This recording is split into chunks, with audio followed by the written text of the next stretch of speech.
Guys, welcome to True Car India. और आज हम जानेंगे यूज्ड कार खरीदने के सीक्रेट्स और क्या-क्या वो चीज़ें हैं जिनका ध्यान रखना चाहिए एक यूज्ड कार खरीदते वक्त, ताकि जब आप कार खरीद लें उसके बाद आपको अपने डिसीजन पे पछताना ना पड़े। और हाँ, एक वीडियो के एंड में एक बोनस टिप भी है जिसके लिए आपको वीडियो एंड तक देखना पड़ेगा। तो इसी के साथ चलिए अब अपना वीडियो शुरू करते हैं।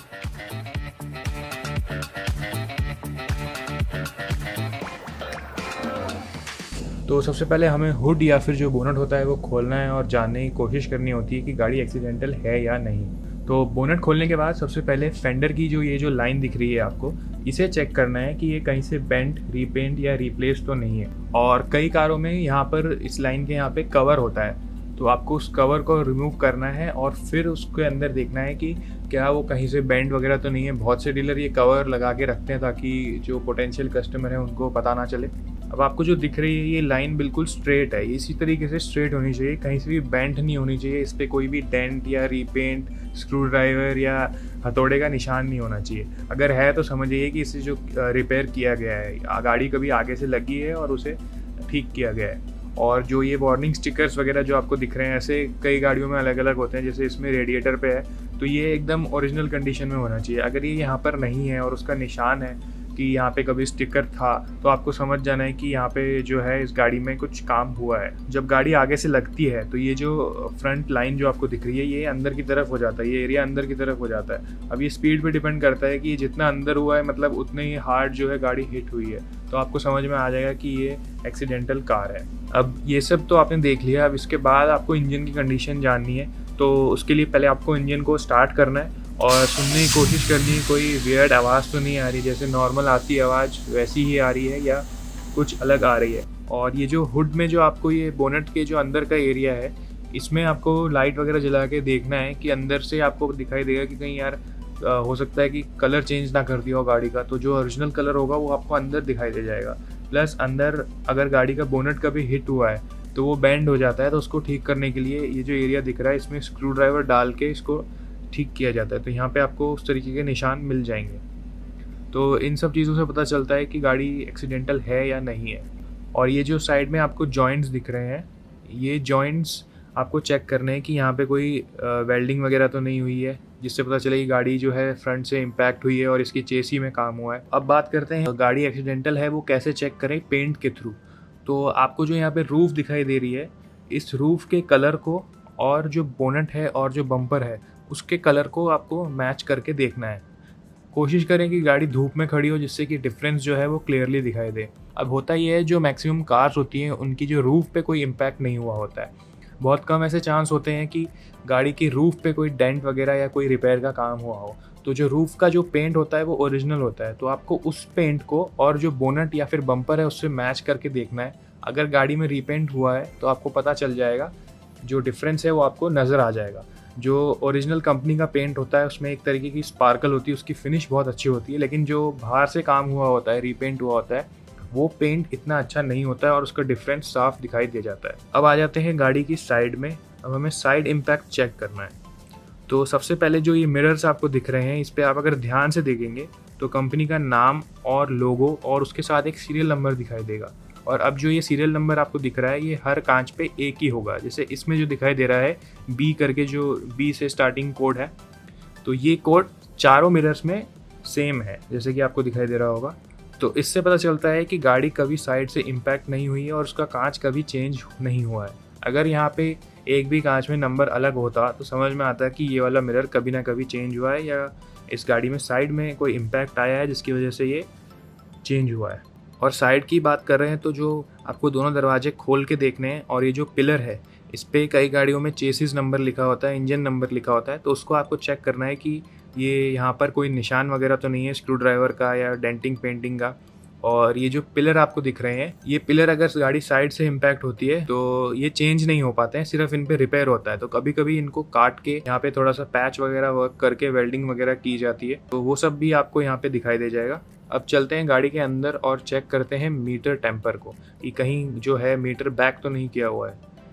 तो इसके लिए सबसे पहले आपको किलोमीटर रीडिंग देखनी है, और अगर वो दिखा रहा है कि 50,000 किलोमीटर चली है गाड़ी 10 साल में फॉर एग्जांपल, तो आपको ये कैसे पता चलेगा कि ये इतनी में चली भी है या नहीं चली है। तो मीटर टेम्पर चेक के लिए आपको जो है ये जो पैडल्स दिख रहे हैं नीचे, एक्सीलेटर और ब्रेक को, इनको देखना है कि ये कितने घिसे हुए हैं। अगर ये बहुत ज़्यादा घिसे हुए हैं तो इसका मतलब है गाड़ी बहुत चल चुकी है और डीलर आपको बता नहीं रहा है। और अगर ये बिल्कुल नए हैं तो आपको ये जान लेना है कि ये रिप्लेस अभी फ़िलहाल में ही रिप्लेस हुए हैं। तो और गाड़ी हो सकता है कि बहुत ज़्यादा चली हो और उसके बाद ये पैडल्स रिप्लेस हुए हैं। अगर नॉर्मल वेयर एंड टियर है मतलब तो आपको समझना है कि जो इसकी रीडिंग दिखा रहा है वो सही है। दूसरा तरीका होता है आप गाड़ी स्टार्ट करें और जो ये सुई यहाँ पे दिख रही है मीटर में, इसको चेक करें कि ये रेस दे के या स्पीड में जब आप गाड़ी चलाएं तो आप चेक करें कि एकदम स्मूथली ऊपर और नीचे होनी चाहिए। अगर इसमें किसी भी तरह की वाइब्रेशन हो रही है तो ये समझ लेना है कि मीटर के साथ छेड़छाड़ की गई है, मीटर टेम्पर हुआ है। अब चलते हैं गाड़ी के बूट की तरफ। तो आपको सबसे पहले बूट ओपन करके लिड में देखना है कि जो यहाँ पे सील है इसकी वो बराबर है या नहीं है। और सील चेक करने के बाद आपको ये जो होल्स दिख रहे हैं इसमें भी देखना है कि अंदर कहीं स्क्रू ड्राइवर के या कोई भी निशान तो नहीं है, हथौड़े वगैरह के, जिससे पता चले कि ये यहाँ पर कुछ काम हुआ है। और यहाँ पर सेम आपको इसके जॉइंट्स भी चेक करने हैं जिससे पता चले कहीं डिक्की रिप्लेस तो नहीं हुई है। और सेम पेंट कंडीशन के लिए भी आप रूफ से इसको मिला के देख सकते हैं कि कलर सेम है या नहीं है, शाइन सेम है या नहीं है।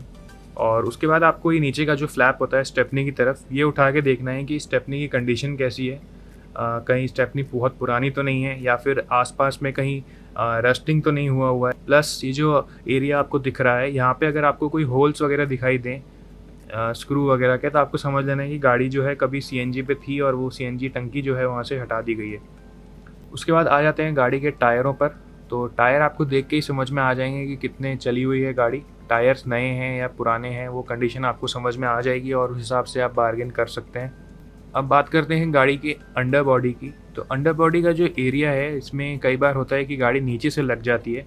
तो इसे चेक करने के लिए जो ये नीचे का एरिया आपको दिखाई दे रहा है, यहाँ पे आपको हाथ लगा के देखना है कि यहाँ पे सरफेस स्मूथ है या कुछ ऊपर नीचे है या कुछ वेल्डिंग वगैरह तो नहीं हुई है। प्लस कलर डिफरेंस भी आपको नज़र आ जाएगा कि अगर यहाँ पे कुछ काम हुआ है तो जो कलर है वो आपको यहाँ से हटा हुआ या फिर रीपेंटेड आपको वहाँ पर दिख जाएगा। अब बात करते हैं गाड़ी के दरवाज़ों की। तो आपको सारे के सारे दरवाजे खोल के बंद करने हैं बार बार, और आपको एक कुछ अलग सी आवाज़ अगर सुनाई दे तो आपको समझ जाना है कि यहाँ पे दरवाज़ों में भी कुछ काम हुआ है। और जो ये रबर सील होती है वो आपको हटा के देखनी है रस्टिंग के लिए। ये सील जो होती है हर गाड़ी में आसानी से हट जाती है और इसके नीचे अगर कोई भी रस्टिंग होगी तो वो आपको साफ दिख जाएगी और इससे आप जो है गाड़ी की सही प्राइस का अंदाज़ा लगा सकते हैं।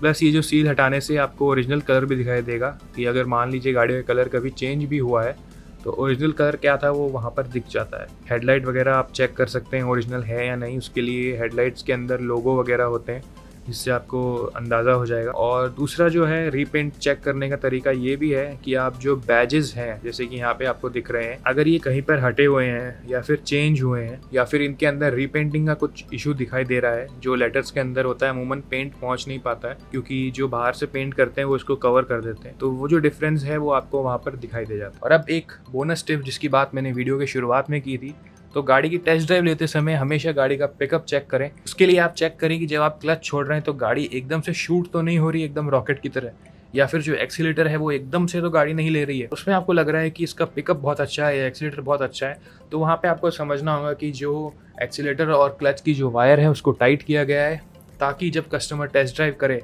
तो उसे लगे कि यार गाड़ी बहुत अच्छी चल रही है। लेकिन हकीकत ये है कि उस गाड़ी में कुछ छेड़छाड़ की गई है ताकि वो अच्छी दिखाई दे। कुछ टाइम चलाने के बाद वो गाड़ी एकदम बोल जाएगी और आपको तब समझ में आएगा कि ये डीलर ने आपके साथ एक फ्रॉड किया है। और ये सब करने के बाद भी आप जो है गाड़ी को डीलर से रिक्वेस्ट करें कि आप उसे पास के सर्विस सेंटर में ले जाना चाहते हैं, वहाँ ले जाएं और उसकी सारी हिस्ट्री को एक बार फिर से चेक करें। प्लस वहाँ के एक मैकेनिक को बुलाकर आप गाड़ी की चेकिंग कराएं जिससे कि जेन्युइन जो है वो आपको बता पाएगा कि क्या गाड़ी में कमी है और कितनी ये गाड़ी अच्छी है। तो आई होप आपको वीडियो अच्छा लगा होगा, और अगर अच्छा लगा है तो इसे प्लीज़ लाइक करें, शेयर करें और कमेंट्स में अपने व्यूज़ हमें बताएं, और please stay safe and maintain social distance. Till then take care.